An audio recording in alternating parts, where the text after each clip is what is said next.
Hi, welcome. Today I would like to talk to you about some of the papers that I use when I'm making books. I am a library media specialist, so I've done quite a bit of research and on making books and the papers. So I hope this is helpful for you. The first thing that I want to talk to you about is something that bookmakers actually use, which is one of the best ways to bind your books. And when you're making your spine and your cover, this is called bookbinding cloth. It's paper backed, and I've gotten it at Dick Blick. It comes in various colors. It's acid free.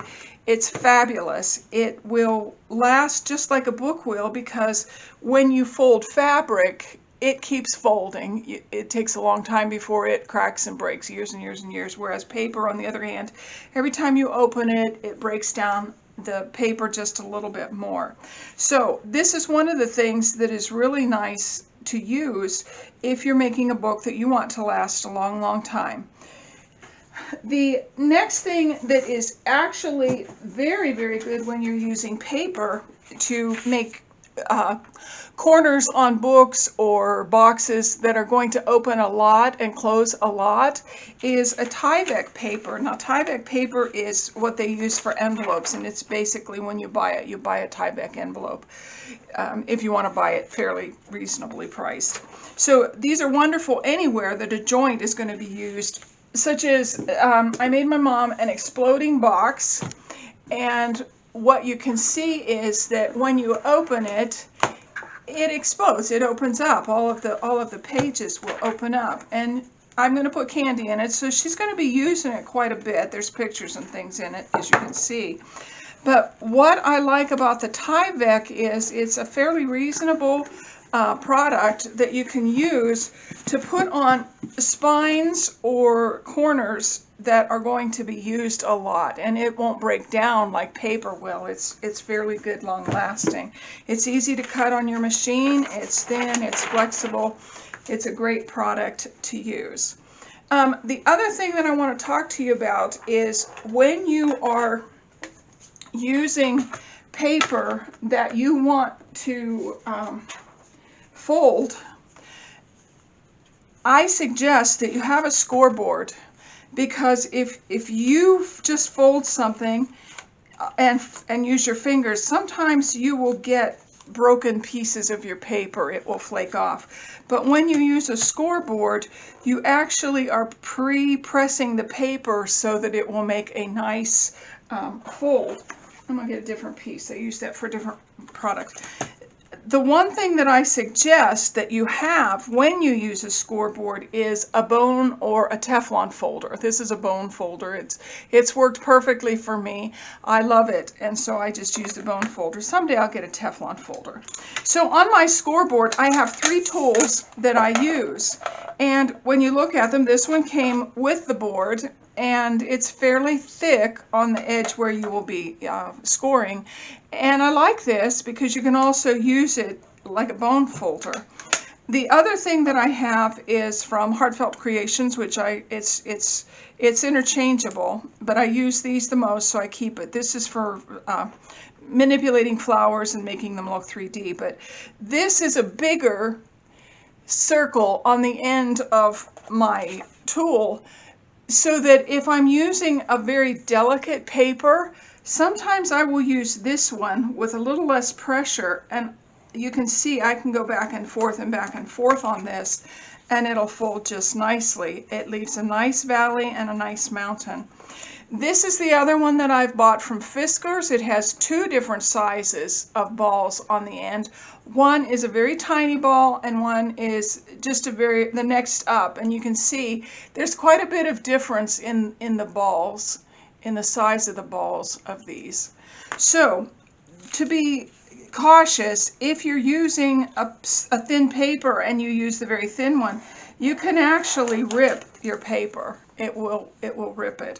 So if you're using something thick, you can use this and just be a little bit gentle with it, because it does have a tendency to cut things. But I do use this Fiskars one quite a bit. So the next thing I want to show you, when you are folding paper, anytime you fold paper, again, I score mine first.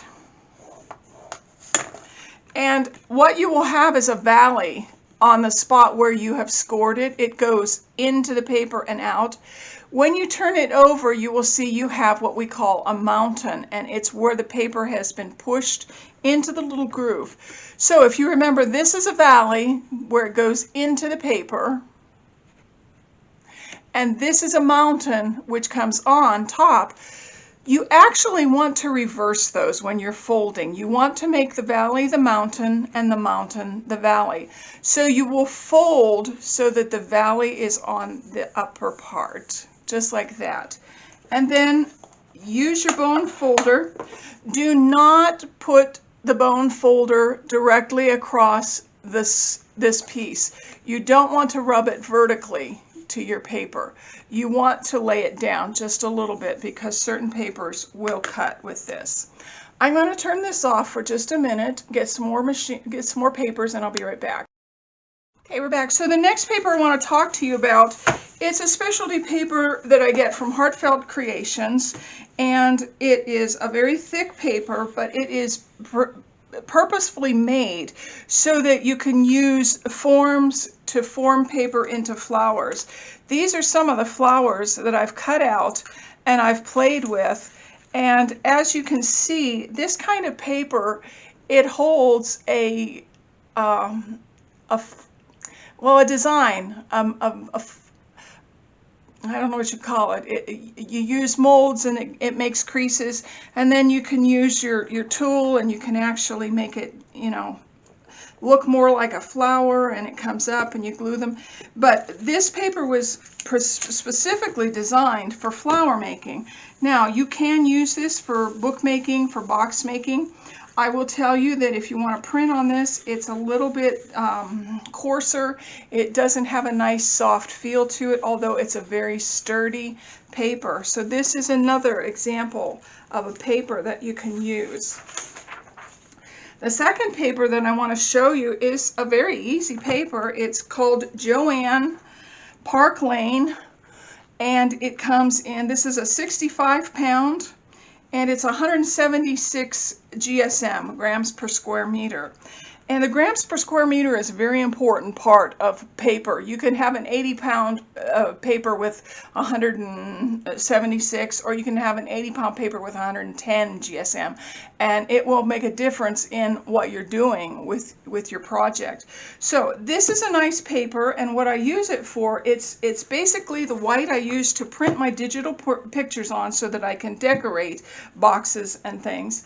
But in some instances, for like smaller junk journals and smaller things, I will use the black as my basis. For example, this is a box I made for us that it's made with the black Joann's cardstock, and then I've used the white to decorate it with, because you can see there are no flexible joints like there was with the exploding box. It's basically just going to be a box, and then I did put some slides in and things for kids, my mom, anybody wants to look at them. So this is actually a very nice paper.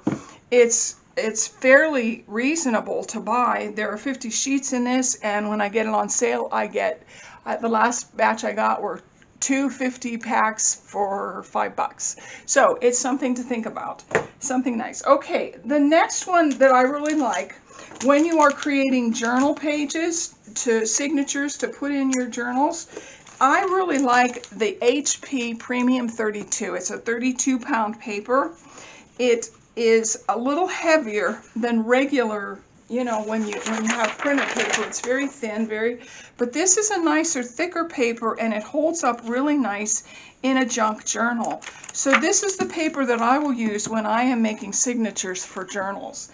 It's fairly inexpensive, and you get a lot of paper for your money.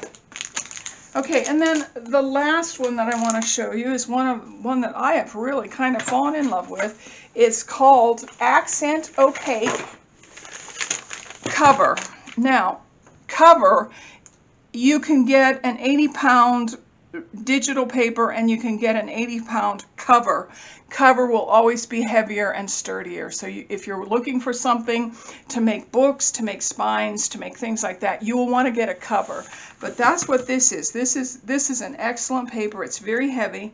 I'm going to show you an example of something I just made last night for my mom out of this, and it's almost too thick for something this on this scale. You could use it for the box. It would be perfect for this box, for the exploding box.